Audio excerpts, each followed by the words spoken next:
السلام علیکم ناظرین کرام، نئی ویڈیو میں آپ کو خوش آمدید کہتے ہیں۔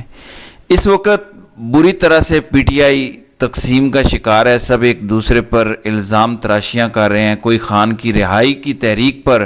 بات نہیں کر رہا۔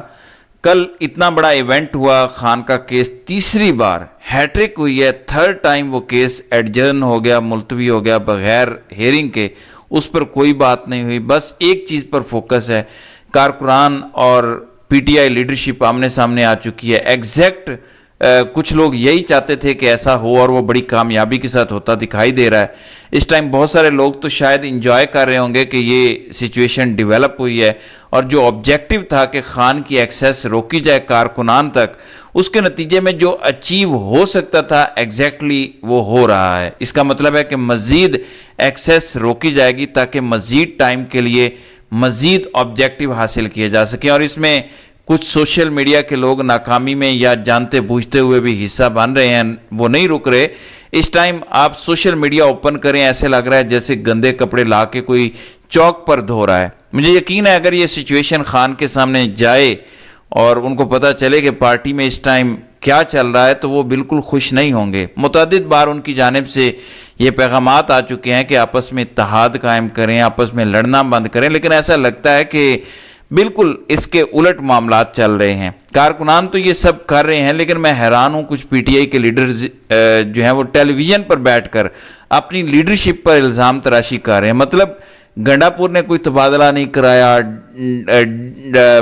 ڈی پی او یا ڈی سی او کا کوئی مسئلہ ہے وہ بھی ٹی وی پر جا کے ڈسکس ہو رہا ہے۔ میں حیران ہوں کہ کمپین چلانی تھی، تحریک چلانی تھی، انہوں نے خان کی رہائی کی، لیکن معاملات کسی اور طرف جا رہے ہیں۔ بہرحال یہ افسوسناک صورتحال ہے، نہ خان کی رہائی کی تحریک پر بات ہو رہی ہے، نہ حکومت کی کارکردگی پر بات ہو رہی ہے، نہ وفاقی بجٹ پر بات ہو رہی ہے، نہ ہی سپریم کورٹ میں جو مخصوص نشستوں کا فیصلہ آنے والا ہے کچھ ہی دنوں کی دوری پر ہے، نہ اس پر فوکس ہے۔ فرض کریں انہی لڑائی جھگڑوں کے دوران اگر سپریم کورٹ کی جانب سے فیصلہ سنا دیا جاتا ہے، مخصوص نشستیں پی ٹی آئی سے چھین کر کسی اور کو دے دی جاتی ہیں، یہ بالکل اسی طرح سے اگنور ہوگا جیسے گزشتہ روز خان کا ہائی پروفائل کیس اگنور ہوا، اس پر کسی نے بات نہیں کی، یا بہت کم لوگ بات کر رہے ہیں کہ تھرڈ ٹائم یہ کیس ایڈجرن ہو گیا، کسی کو پتہ نہیں ہے کہ اس کیس کی اگلی ہیئرنگ کب ہے، اس پر سماعت کب ہوگی، لیکن سب کچھ جو فوکسڈ ہے وہ آپسی لڑائی ہے۔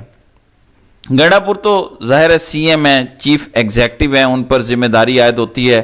بہت ساری چیزوں کا الزام بھی ان پر آتا ہے، لیکن جس طرح کے پی کے نوجوان سیاستدانوں کو جو ہے وہ ٹارگٹ کیا جا رہا ہے، جو کہ فرنٹ پر لیڈ کرتے دکھائی دے رہے ہیں، شاہد خٹک ہوں، مینا خان آفریدی ہوں، سہیل آفریدی ہوں، اگر یہ لوگ بھی آپ کی نظر میں کمپرومائزڈ ہو چکے ہیں، گنڈا پور بھی کمپرومائزڈ ہو چکے ہیں، ان پر تو چلیں الزام ہے کہ انہوں نے ماضی میں غلطیاں کی ہیں، کچھ غلط فیصلے ہوئے ان کو سائڈ پہ رکھیں، لیکن اگر سارے ہی کمپرومائزڈ ہو چکے ہیں، M N As, M P As, تو پھر پیچھے کون بچا ہے؟ پھر تحریک کس نے چلانی ہے؟ تو یہ سلسلہ روکنا پڑے گا۔ بہرحال اس ساری صورتحال میں ایک بڑی اہم ڈیولپمنٹ ہوئی گزشتہ 24 گھنٹوں میں۔ خبر یہ ہے کہ پی ٹی آئی کے سوشل میڈیا پر ایک طرح سے پہلی بار ہوا کہ پی ٹی آئی قیادت کو صاف انکار کیا گیا، صاف واضح الفاظ میں۔ میں نے آپ کو 3 دن پہلے بھی اپنے ویلاگ میں بتایا تھا کہ یہ جو پارلیمانی کمیٹی کا یا بجٹ کی منظوری کے حوالے سے جو بھی ڈیسیجن ہوا، اس کی ایک پریس ریلیز تیار ہوئی، اور وہ press release P T I کے آفیشیل سوشل میڈیا اکاؤنٹ پہ نہیں ڈالی گئی۔ ظاہر ہے یہ پی ٹی آئی کے آفیشیل لوگوں کو کہا گیا کہ آپ اس ٹویٹ کو اپلوڈ کریں، لیکن انہوں نے نہیں کیا۔ یہ ویریفائڈ خبر ہے کہ پی ٹی آئی کی مرکزی قیادت میں سے رابطہ کیا گیا P T I official team سے، ان سے یہ ریکویسٹ کی گئی کہ یہ ٹویٹ یہ پی ٹی آئی کے آفیشیل سوشل میڈیا ہینڈل پر پوسٹ کی جائے، لیکن آگے سے خان کا وہ پیغام انہیں بھیجا گیا جو خان کا آفیشیل ٹویٹ تھا کہ یہ بجٹ میری منظوری کے بغیر پاس نہیں ہوگا۔ تو خان کی یہ ڈائریکشن ہے، اور آپ نے کیونکہ اس معاملے کو نیگیٹ کیا ہے، اس لیے سوشل میڈیا ٹیم نے کہا کہ ہم نے پوسٹ نہیں کیا، تو وہاں سے انکار ہوا۔ یہ ایک ایسی سچویشن ہے جس میں پہلی بار پاکستان میں موجود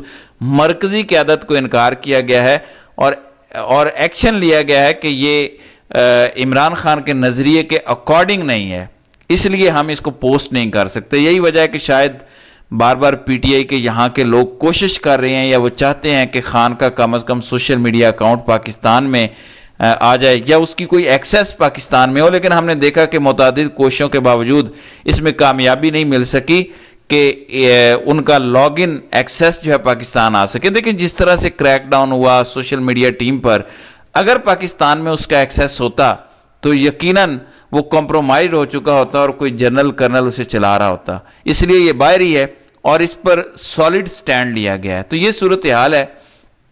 اسی طرح چند مخصوص صحافیوں کے تبصرے چلنا شروع ہو گئے ہیں کہ جیسے ہی مخصوص نشستوں کا فیصلہ آئے گا، ایک تو 27ویں ترمیم کی جانب بڑھا جائے گا اور دوسرا کے پی کے میں بھی رجیم چینج کے لیے سچویشن ڈیولپ ہو سکتی ہے، اور ہنٹ یہ کیا جا رہا ہے کہ کے پی کے میں ایک پی ٹی آئی کا فارورڈ بلاک آئے گا اور جے یو آئی کے لوگ ملیں گے اور وہاں پہ گنڈا پور کو ہٹایا جا سکتا ہے اور ان کی جگہ جے یو آئی کا وزیر اعلیٰ لایا جائے گا۔ تو اس طرح کی خبریں اب ٹی وی پر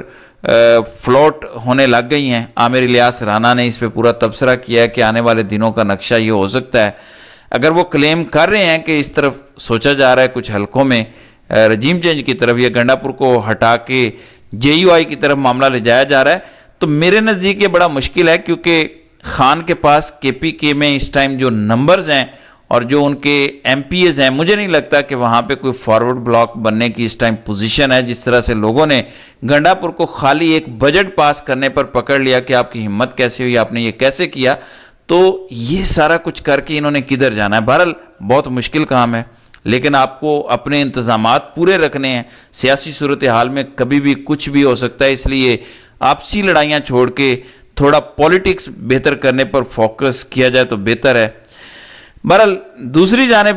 امریکہ ایران ممکنہ طور پر ایک ڈیل کی جانب دونوں بڑھ رہے ہیں، جس کی فی الحال ایران نے تردید کی ہے۔ جب ان کا سیز فائر ہوا تھا اس وقت بھی ایران نے تردید کی تھی، لیکن بعد میں سیز فائر ہو گیا۔ تو ٹرمپ کے حوالے سے معتبر جو میگزین ہے وہ یہ خبر لگا رہے ہیں کہ امریکہ ایران کے ساتھ ایک ایسی ڈیل کی طرف جا رہا ہے جس میں ایران پر سے ایک تو پابندیاں ختم ہونے کا امکان ہے، ان کے جو $6 ارب کے منجمد اثاثے ہیں جو عالمی مالیاتی بینکوں میں پڑے ہوئے ہیں، وہ اثاثے بحال ہو جائیں گے، وہ اپنا ریزرو یوز کر سکیں گے، کیونکہ ایران کا اچھا خاصا نقصان ہوا ہے تو ان کو کمپنسیٹ کرنا چاہتا ہے امریکہ۔ تو ایک تو ان پر ساری پابندیاں ختم، وہ اپنا تیل فروخت کر سکے گا، اس کا الٹیمیٹ فائدہ شاید آنے والے وقت میں پاکستان کو بھی ہو، کیونکہ اس ٹائم انہوں نے چائنا کو تو الو کر دیا ہے کہ ایران اپنا تیل چائنا کو فروخت کر سکتا ہے اور چائنا خرید سکتا ہے، تو پاکستان تو اس کا بالکل نیبر کنٹری ہے نا، تو پاکستان پر یہ پابندیاں کیوں ہیں؟ پاکستان کو چاہیے کہ وہ سمگلنگ کی روک تھام کے لیے کہے کہ اتنا تیل سمگل ہو رہا ہے تو ہمیں اجازت دی جائے۔ تو یہ ایک چیز ہے جس کو ایکسپلائٹ کرنے کی ضرورت ہے۔ اگر یہ ہو گیا، کوئی ایسی ڈیل ہو گئی جس میں پاکستان کو بھی شامل کیا گیا، تو یہ بہت زبردست ہو جائے گی۔ پھر امریکہ یہ چاہتا ہے کہ ایران اپنی یورینیم کی افزودگی فی الحال روک دے،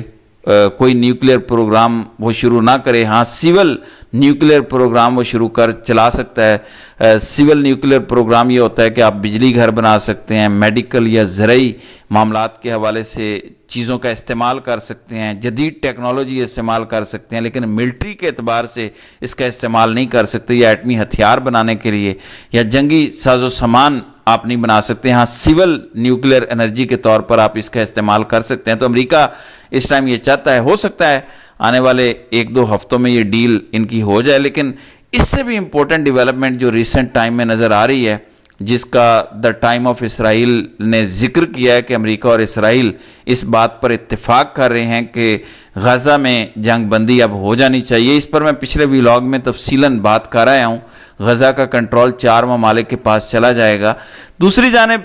سپریم لیڈر آیت اللہ علی خامنہئی نے ایک ٹویٹ کیا اور اس میں انہوں نے